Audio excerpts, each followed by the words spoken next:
The truth occurs.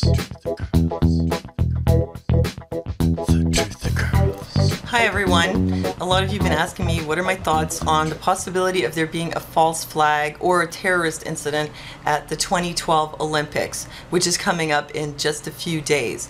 So here are my thoughts. I don't think that anything is going to happen, and I'll tell you why. Well, first of all, as far as international terrorism goes, like let's just talk here about, international terrorism and not a false flag. International terrorism, I don't actually think that there really is such a thing as international terrorism, largely. If you look at the major supposedly international terrorist events like 9/11, 7/7, Mumbai bombings, they are all false flags. And then you have the ones that are smaller scale, like the shoe bomber, the Undie bomber, the Times Square bomber, and those I think are just like setups that are done by the CIA where it's never intended for anyone to get hurt. We've also had some like this in Canada, like the Toronto 18, where some kids were lured on a camping trip. Then the person who was working for the RCMP, like the informant, took pictures of them jumping over campfires and doing things and tried to say they were terrorists, like use these pictures to make them look like terrorists, and then the RCMP sold them some fertilizer and there you go, they busted a terrorist ring, but really they busted nothing. So I think that they have some of these like cases where they set up some unsuspecting people or some patsies or some people who are kind of very psychologically unstable and could be lured into doing that kind of thing. But for real international terrorism, I don't think there is any. And you know what? I think that they do gather a lot of intelligence, and probably if there really was a real terrorist event in the planning, then the government would probably interfere with it, intercept it. I don't think anything like that would ever happen. So the ones that do happen, they're fakes. And if there really was such a thing as international terrorism, you'd think something would have happened by now, because it's been proven that these airport scanners are far from infallible. The people operating them don't know what they're doing, and it's been shown that stuff can be snuck in quite easily. They failed many security tests. One guy actually had a loaded baby Glock on his, that's what he called it, in his carry-on luggage, and later revealed that. So you would think that if there really were terrorists, that they would just go through the airport scanners and foil them. I mean, there are ways to foil the scanners, so you would think that if there were people who wanted to do that, they would have done it. But it hasn't happened because there isn't really such a threat. As for terrorism in other countries, I think that's really just sort of guerrilla warfare against imperialism. I mean, look at where it happens. Afghanistan, Iraq, they call it terrorism, but it's just people who don't have the technology that the invading army has, using whatever they can to fight back, which sometimes includes blowing themselves up. Same thing goes for, the Palestinians. I mean, Israel is an occupying power. They've got them disarmed and in a ghetto, and, a lot of Palestinians have been killed brutally, men, women, and children, and so they retaliate the way that they can. And then that's called terrorism, but I think it's really just like guerrilla warfare. And I would point out that the same strategies were used in Vietnam. The Vietnamese also blew themselves up and even had their kids blow themselves up, and the word terrorist never really came into the picture, and certainly nobody was proposing that the Vietnamese are going to come over here to Canada or the US and blow people up over here. So I think it's a similar kind of situation today. And why would anyone want to do a false flag right now in London? Why would they want to do a false flag in general?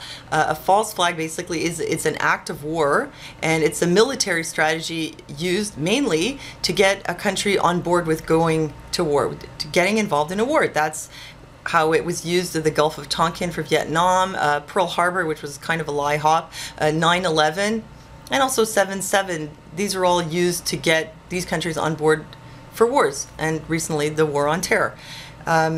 England is already on board with the war, and also they're a major police state. They're leading the way in terms of being Big Brother. There's cameras everywhere, so I don't really see what that would accomplish to have a major false flag there. Also, because it's a military act that requires a lot of planning, a lot of risk, a lot of funding.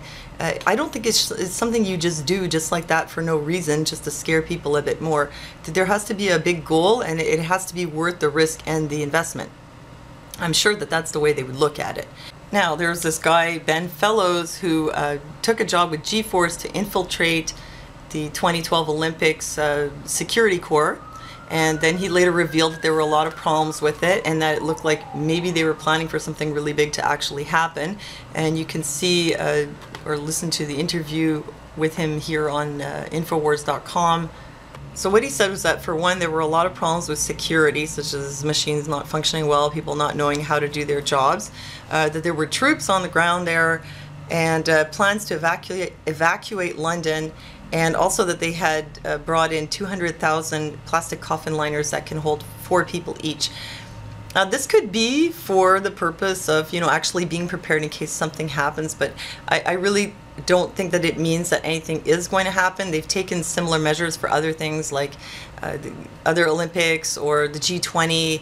They always tend to hype the security threat, the threat that something actually could happen. And what I think is going on here is that probably this just has a lot to do with the security industry, these are all large corporations, and they are in bed with the government and they lobby the government. And I think that what they do is they convince the government that they need to spend a lot of taxpayer money on setting up security systems and surveillance and things like that, because they're going to make a lot of money off it, whether it's needed or not.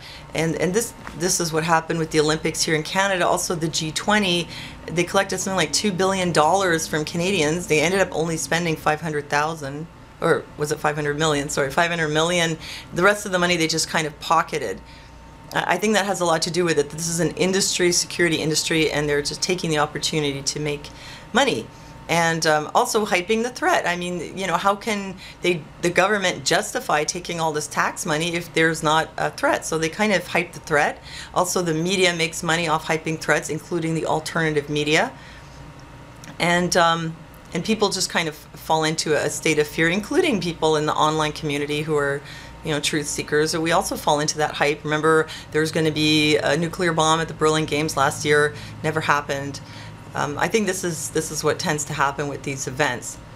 And speaking of business, the Olympics is also a very big business, and this is another reason why I don't think anything is going to happen, because the Olympics make a lot of money. And they make a lot of money for the city they're in. Now, if there was such a thing as like a huge false flag with a nuclear bomb, dirty bomb, and they had to evacuate the city of London, can you imagine what that would do for the Olympics as a business? Good luck getting another city to want to host the Olympics after that.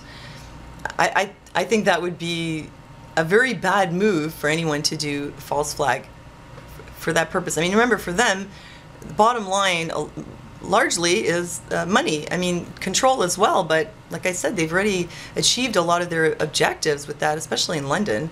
So this is why I really don't think that there's going to be any kind of major incident. If there was an incident, it would probably be like a scare or some small thing, but I really don't think anything's going to happen. And that's how I feel about it. So let me know what you think. Maybe you don't agree with me, but leave me your comments.